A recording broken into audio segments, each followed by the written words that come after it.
What is going on, everyone? My name is Andy. Welcome back to another FPL video. In this one, we got some very early thoughts ahead of the Game Week 25 deadline. Usually I'd be streaming on a Sunday night, but unfortunately for the second week running, I'm not able to do the stream. I might be able to do it on Monday night instead. If not, hopefully they'll be back to normal from next Game Week onwards. So don't worry, they haven't gone away. It's just a coincidence that last week we had the storm in Ireland, and this week I just have other stuff to do, which means I can't do it. That's why I'm putting this video out instead. It's very early, but I know there's going to be some stuff that people want me to talk about, react to, and all that good stuff. So that's what I'm going to do in this video. Thanks for bearing with me. Stream's hopefully back next week. Let's get into it. So I've got to start by reacting to what Chris Wood did at the weekend. And what did he do? Basically what he's been doing all season, that is scoring goals. And as someone that hasn't owned him at all, it does kill me every time he puts the ball in the back of the net. Yesterday, it felt like the game week was over before it even began. I didn't have any Nottingham Forest defenders, no Chris Wood. They're still quite highly owned. And for them to smash Brighton 7-0, it wasn't a great start. I'm going to talk about how my week's going later on. I'm sure some of you also sold Chris Wood ahead of Game Week 24. He had a price drop ahead of it. If you did, it's obviously not fun selling someone before a hat-trick, but I'm sure for most of you, you had good reason to do it, possibly freeing up money to get assistant manager and stuff like that. So you might still come up on top overall. But yeah, another hat-trick. And I think up until the second goal, Brighton hadn't actually played that bad. But in the end, Nottingham Forest were just all over them. Like, Chris Wood was not marked for the first goal. Second goal was a tap-in. And I don't say that in a negative, by the way. That's exactly where you want your number 9. And then he gets penalty. And I think it was a bit soft. But ultimately, you own penalty takers in FPL for this reason. And by the way, when I say the penalty was soft, everyone's going to shout at me and say it was a foul, and I agree with that, but those kind of fouls are always committed on corners, and not very often are they given as penalties. That's why I feel like it's a bit soft. But either way, it hurt as a non-owner once again, but I've only got myself to blame, I guess, for not owning him at any point this season. Just quickly on 25 onwards, non-owners, we've just got to stick it out. Fulham away, Newcastle away, Arsenal at home, City at home. No point in buying him in most cases. Ipswich away in 29 is pretty good. If you're an owner and you want to keep hold of him, I think that's fair enough. He's certainly not someone that I would look at in my team thinking he has to go. And there's not a huge amount of forwards that I think people are looking at the moment either. So speaking of forwards that did well in Game Week 24, Beto started as expected for Everton as their number 9 and scored 2 goals in the 4-0 win over Leicester and only cost 4.9 million. I did briefly mention him in the final thoughts video on Friday, but I said that with the transfer window still open, Everton might still sign a forward, and that could still happen. The transfer window doesn't shut until tomorrow on Monday, but obviously at this point, Game Week 24 is gone, and no one should really be making early transfers anyway. There's a lot of information to be gained ahead of Game Week 25. If Everton don't sign anyone else, we have potentially got a 4.9 million nailed on forward for FPL, which doesn't happen that often. So far, the stats are also pretty good. 0.5 expected goals per 90. Worth saying that's a very small sample size. I don't know if he can keep that up. But at 4.9 million, he's potential value. Next 5 game weeks, Palace away, Man United at home, Brentford away, Wolves away, West Ham at home. So it is 3 away games in the next 4. But you've got to set your expectations correctly for a 4.9 million player. And Everton definitely playing 29 against West Ham at home. Now, you do not need to rush out and buy an Everton forward. But if you've got a forward that you want to downgrade to get money elsewhere, this might be an option as an 8th attacker. He's probably not on penalties. We assume that's still in Jai, who's a little bit more expensive at 5.5. But if you need someone under that 5 million price point and Everton don't sign another forward, you've pretty much got your player. So Trent Alexander-Arnold went off with an injury in the game against Bournemouth. Luckily for any of us that own him in FPL, it was after the 60-minute mark, so he had those clean sheet points locked in. At the moment, we don't yet know whether he's going to be available for the Everton game in Game Week 24. Arne Slot said after the match that he doesn't expect him to be available on Thursday for the Spurs game. Not guaranteed. He'll have to have assessment and scans and that kind of thing. But it didn't look ideal that he went down off the ball and asked to come off. I think going by what some of the reporters have said, they're hoping it was just a caution thing, that he felt something and therefore he came off before he made it worse. But at the moment, we just don't know if he's going to be available for that Everton game. The good thing is, again, from an FPL point of view, because there's an extended gap between 24 and 25, that Everton game isn't until a week Wednesday. So he's got like 10 or 11 days to recover. And honestly, at this point, you can't do anything about game week 24 anyway. So I wouldn't spend a huge amount of time worrying about it. If he's not back for 25, then obviously it's annoying if Liverpool beat Spurs in the Carabao Cup because you're going to lose that potential double game week they'll have against Wolves at home and Villa away. But I think for most people, it's going to be pretty straightforward. If Trent's not available, depending on the severity of how long he might be out for, Connor Bradley would become an option who's much cheaper. I think for Connor Bradley, by the way, I would only do it if Trent is out for weeks. If he's only going to miss 1 or 2 matches, it doesn't feel worthwhile going to him unless the money really frees up something big, because Bradley's only 4.7 million. For most people, I would suggest you just buy another defender. Like, I will probably go to someone like Van Dijk if Trent's going to miss 25, which hopefully will be a double, but of course Spurs could beat Liverpool in the Carabao Cup. Otherwise, for those of you that chose David Moyes as assistant manager, you did that knowing that you'd probably make a transfer in 25 to a double game week manager.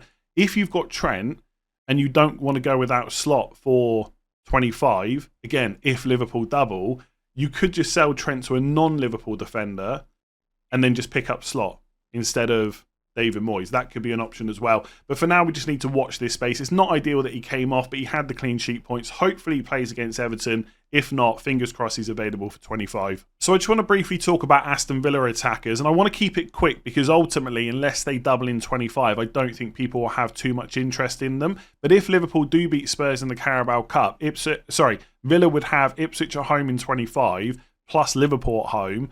Then it's Chelsea at home in 26, Palace away in 27, and Brentford away in 28. Obviously, if they double in 25, it means they're blanking in 29. But with Ipswich at home as part of the double, they would be quite interesting. Now, one player I'd looked at is Ollie Watkins. Just a simple straight swap of Isak to Watkins. But Watkins went off with an injury. Now, again, the 25 deadline is a little way away, and Unai Emery didn't seem that concerned after the game. So if Watkins is fit and available, I would definitely look at how you can potentially bring him in. If you're in a different position to me, where you've got a lot of money wrapped up in Isak, you don't really want to sell him, maybe consider a different route. For some of you that have got Trent, maybe you just downgrade him to a really cheap defender, and then you upgrade one of your other forwards to Watkins instead. The other interesting players to look at are Marlon, who's listed as a 5.5 million midfielder. When Watkins went off at half-time yesterday, he basically played through the middle. He could be an option. We haven't really seen him, obviously, much in an Aston Villa shirt, so it's hard to know how he's going to adapt to the Premier League. But at that price, it could be decent enough. And Rashford, at the time of recording, I don't think it's officially official that he's going to be an Aston Villa player, but it's pretty much done. And he's only 6.6 million. And if Watkins ends up being out, Rashford could potentially play through the middle, because don't forget, Duran is obviously left Aston Villa as well, so they don't have an out-and-out number 9. Maybe they'll sign someone else. I think they're also signing Asensio as well, so they're obviously trying to bolster their attack and get more options in. And there is some risk here, because with all these new players, you're not quite sure how Unai Emery is going to set up. What minutes will they get? Like, if they double and have Ipswich at home and Liverpool at home in quick succession, will Marlon or Rashford start both of those games? You just don't know. But at 5.5 or 6.6 million, there is potential value there for someone that wants to take a punt. Maybe you need a new midfielder. Possibly you're, freeing up money by, let's say you've got Bruno Fernandes, right? And you're just sick of him playing in this deeper role. He hasn't scored again or whatever, right? I'm recording this before the end of the Man United game. Then maybe you just take a punt on the Villa player and then use that money elsewhere. But they're definitely going to be interesting, because although the second game is Liverpool and it's difficult, you also get Ipswich, and the games afterwards are not that bad. So I think Watkins is definitely going to be a player a lot of people bring in for Isak if he's fit. And by the way, it's not that Isak is now terrible, but it's City away in 25 and Liverpool away in 27. And almost certainly they're going to blank in 29. But we will know that for sure ahead of the game week 25 deadline. So keep an eye on Villa attackers. We've got another week or so until we need to make any decisions, but it could be interesting. So another deal that's not officially official yet, but could get over the line before the transfer window closes on Monday, is Evan Ferguson to West Ham. Now that could be slightly interesting from an FPL point of view. I will say with Ferguson, he doesn't have the greatest track record with staying fit, and his minutes for Brighton for a while now have not been great. But he's moving to a team that basically don't have a number 9. Like, Fulkrug is injured. Obviously, Antonio's out for a while. Danny Ings, I just don't think is that favoured by Graham Potter. And who knows, he might leave as well. So it leaves a lot of room for Evan Ferguson to come straight into that team. Whether or not that will happen is obviously a slight risk. We don't know. But I think if he can stay fit, he will be used quite a lot. Now, from an FPL point of view, there's probably no need to rush into this one. Brentford at home in 25 is decent, but then it's Arsenal away in 26. But after that, you've got Leicester at home in 27, Newcastle at home in 28, and Everton away in 29. And if you're someone that's going to end up wildcarding in 30 or 31, having him for Leicester at home, Newcastle at home, and Everton away as a differential for a very cheap price could be pretty nice. Now, 5.5 is decent. There's a lot of players in and around that price. One of them is João Pedro, I'm going to talk about in a minute, who's been terrible. But obviously for just 0.8 million more, you've got someone like Visser. The time recording, he's not scored any goals against Spurs. I don't know whether he will for the rest of the game. But obviously you've got West Ham away, Leicester away, Everton at home, Villa at home, Bournemouth away. They definitely play in 29 as well. Visser would probably still be the better option. You know he's going to play. The minutes are good. The numbers are good. There's a lot of risk with Evan Ferguson. But it's also worth remembering that when he burst onto the scene and was playing regularly enough for Brighton, he did score plenty of goals. And he was almost touted as the next kind of 70, 75 million plus forward that would move somewhere else. It hasn't worked out. I think injuries have been a big part of that. But if he can get playing minutes again, he's a decent player with a decent price. But you probably know when you need to worry about until after 26 at the earliest. So just to quickly show you the points that I'm on at the moment. At the time of recording, it's 76, and I've got my assistant manager chip active. I played it on Arna slot in the end. I'm really happy with how the game week has gone so far. It's not a big green arrow, far from it. I think I might actually be on a small red arrow at the moment.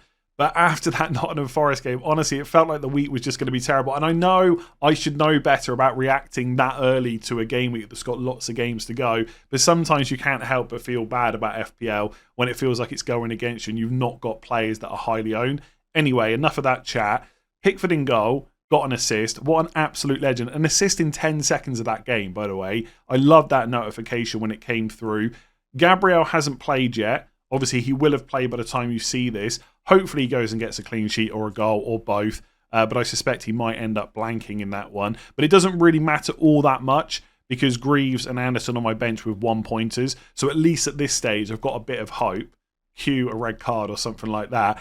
Mykolenko got the clean sheet. He came off with like 2-3 minutes to go or something like that. It didn't matter because Everton didn't concede. So it's nice to get the points locked in for the easier game. Because let's be real, we're not expecting much more than appearance points against Liverpool. Anything better than that will just be great. And this is why I like going for double game week players.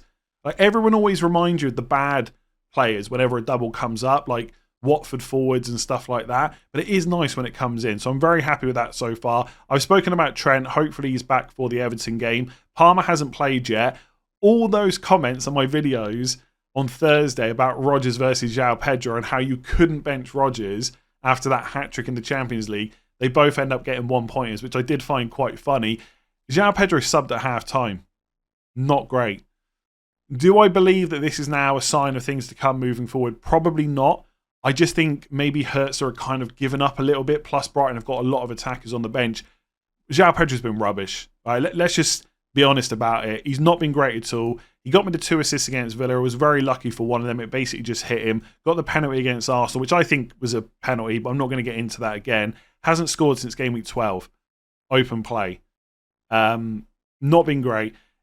He's only 5.5, so I don't want to panic about him too much. But he's also taking up a forward slot when I could just have someone else instead. So I've really got to give that some thought. Mbeumo's on 2 points. 66 minutes played in the Spurs game. Let me just refresh that. No, he still hasn't scored, unfortunately. It's currently 1-0 to Spurs, which is great because everyone wanted Mbeumo and Visser for all the goals they were going to score. They've scored none so far. And unfortunately, Man United are losing as well. Anyway, Isak's blank 2 and Njai 7 points. Absolute gift from the Leicester defence. And obviously, Salah captain, but I need him to blank because his ownership is so high. So, pretty good week. I've got Gabriel to go, plus Palmer, and then Pickford, Mykolenko, Trent, hopefully, Salah, Njai, and Slot again. I'm really happy with Slot now, by the way. Like, obviously, Moyes owners should be ecstatic. And if they get a draw against Liverpool, that is huge.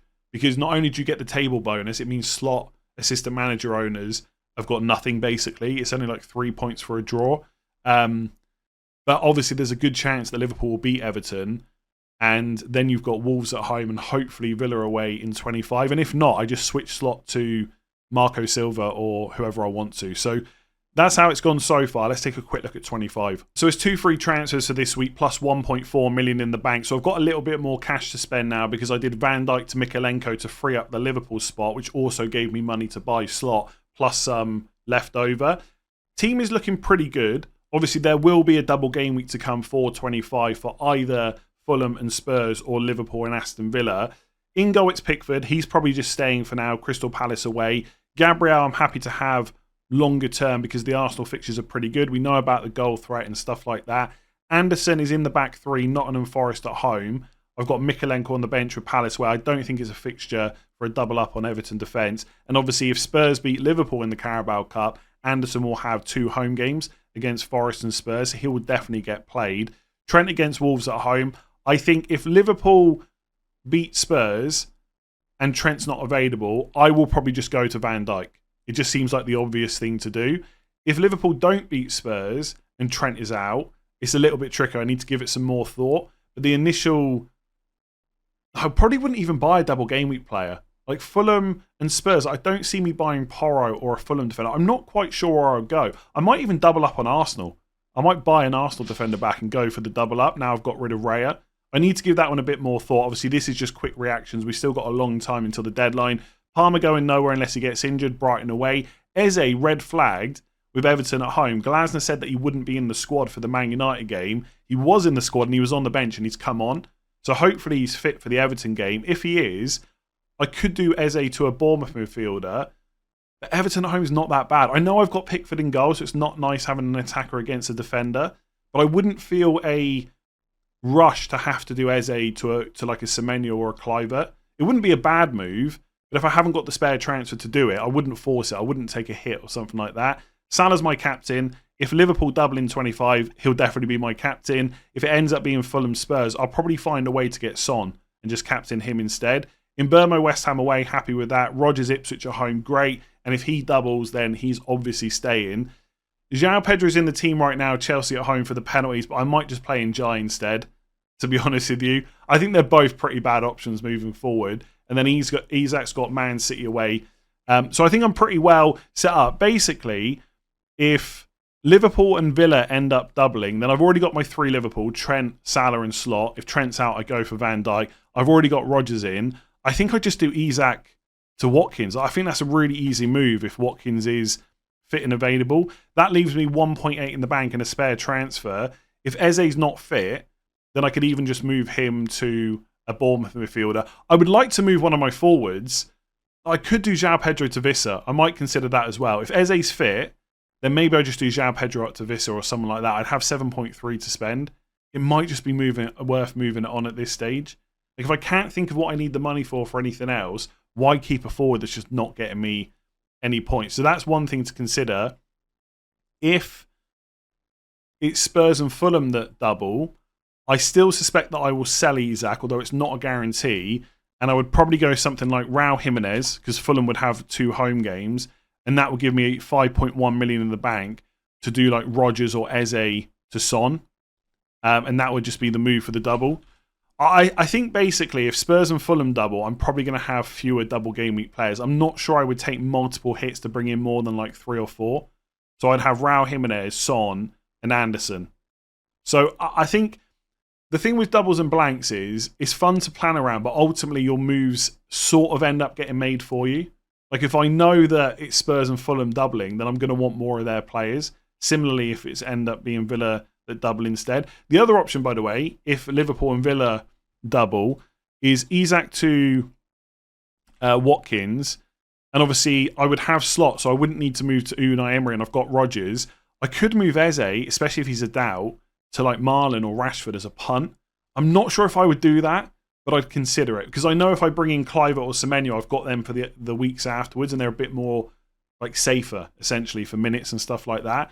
But that could be an option as well. Also, before anyone points it out, the other option for the Fulham Spurs double would just be to move João Pedro to Raul Jimenez instead of getting rid of Isak. I could do that, but I would want to captain a player from Spurs or Fulham. And I'm not sure if I would trust Raul Jimenez for captaincy. So possibly I would want to get Son in. I don't know, maybe Kulusevski, someone like that. So I've got to give it a bit of thought, but ultimately I'm pretty happy with how things look for 25. But this is just a very early thought process ramble about how things will work out. I need to wait for injury updates on Trent and Eze. Need to wait to see who's going to double in 25, and then we can talk about it some more. So if you enjoyed this video, make sure to give it a like and hit that subscribe button. Rate 5 stars if you listen on podcast. Hopefully, I'll be able to stream tomorrow. If not, the knee-jerk stream should be back for future game weeks. It just so happens that 2 weeks in a row I wasn't able to do it. So thanks for bearing with me. Hope you did well in 24, and I'll catch you again soon.